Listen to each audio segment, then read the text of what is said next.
Thanks for tuning into this month's market update for the month of March 2021. We hope that everyone who celebrates Easter had a great long weekend, and if you had kids, hopefully you were able to enjoy a chocolate egg hunt and get out there and enjoy some of the early spring weather. Harry, how did the investment markets do in the month of March? Overall, David, the investment markets globally for the month of March were actually really good. We saw the cyclicals really drive the market. And the cyclicals are financial institutions, energy, consumer staples. They were really the driving force. And it makes sense when you look at last year, they were the ones that got the most beat up. So moving forward, we sort of expected that now that the vaccine is starting to take hold, that some of these areas would outperform. And I'll just read off some of these numbers for you so that you can get an idea of how well the market actually did do in March.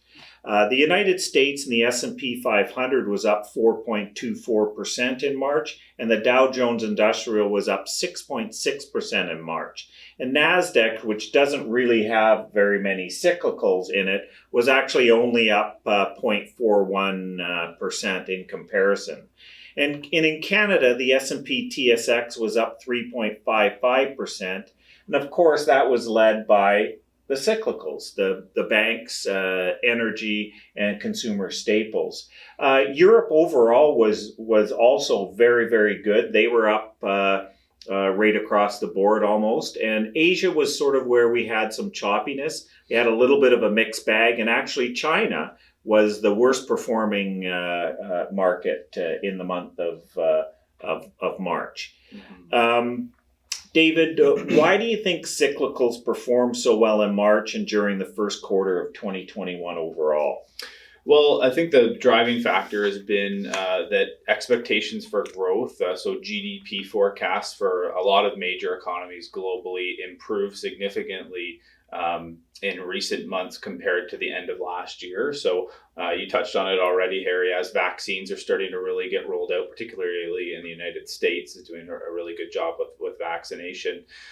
We're starting to see forecasts for growth improve. And anytime we're coming out of a recession, which we were in last year, it's the cyclicals like financials and energy, things like that, that are very sensitive to the overall health of the economy that always tend to outperform in the early stages of coming out of a recession. Do you think cyclicals will continue their hot start in 2021, Harry? Yeah, that's a good question, David.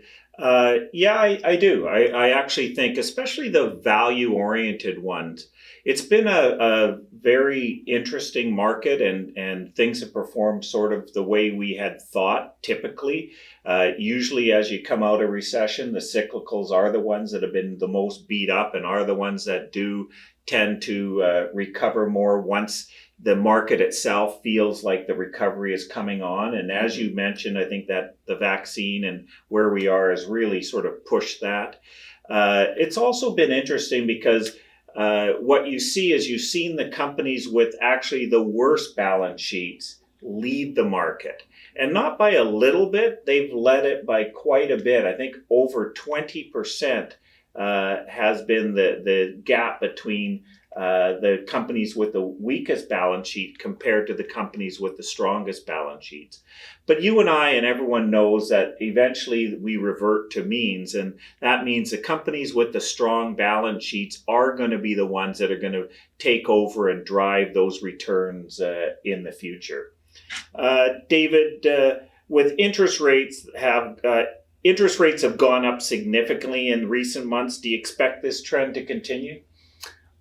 From a technical standpoint, we should have a little bit of a pause here. If you look at the 200-day moving average of the 10-year Treasury yields, it looks like it's due for a bit of a pause. But with that said, we've been touching on the fact that economic growth forecasts are improving.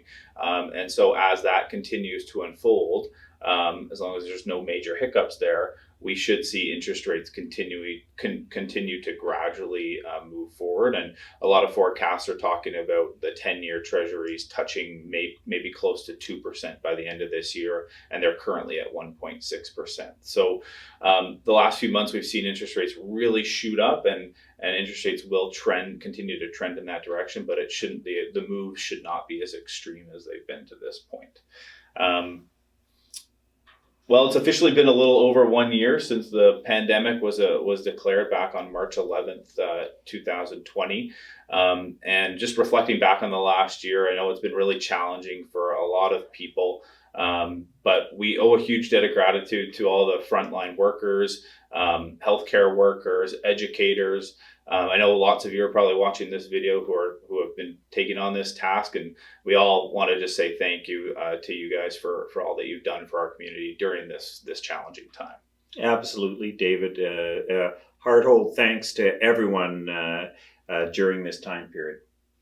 If you do have any questions at all or need anything from David and I, please don't hesitate to give us a call. We do feel very comfortable with the market this year. We know, as typical markets do, there's going to be some time periods that will bounce around a little bit here and there, but overall we're very, very confident that we're going to be happy again with this year's outcome. Take care and be safe. Bye for now.